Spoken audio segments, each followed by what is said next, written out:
This week on Foodie Friday, I stopped by a place that has a little something for everybody in an atmosphere you won't find anywhere else in Billings. People always think that because we are the last place to get a drink on Montana Avenue, that's why we're called The Last Chance. We're a family-owned business and we're a sister company to Red Lodge Ales. The last gulch that comes off actually goes to where the Hoffman Orchard is. The Last Chance Gulch is what feeds all of those apples, and hence we were called The Last Chance Pub. We're the only cider house that has we press our own apples and make our own juice, so we start from scratch. A lot of places will get juice shipped in, and there's nothing wrong with that, but we just chose to do it this way. Because we focus on ciders as a cider mill, of course, and then the very close relationship with Red Lodge Ales, I can work off of both cider and beer, and cider works like wine. So it kind of lends itself to a broader palate.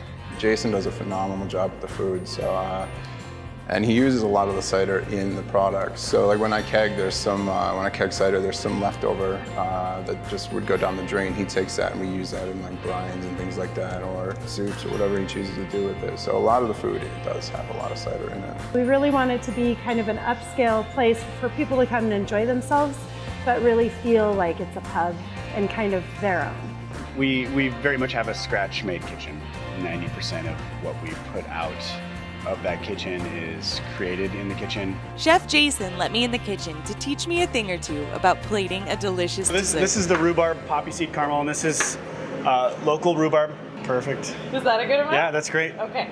So on this plate we have salted chamomile ice cream, huckleberry sponge cake, rhubarb poppy seed caramel, and violas. So we try to source as locally as we can. We do have one cider on, it's called the Full Montana. It's all Montana apples. We always offer people to come in and have a couple of tastes. If they want to come in and if they want to schedule like large groups to come in and take a look at the mill, my cider maker is more than happy to take people through and kind of explain the whole process. Food can be pretty and food can be cool.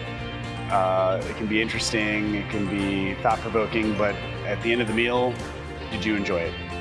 That's really all that matters. Ciders, delicious food, and huckleberry sponge cake. What more could you want?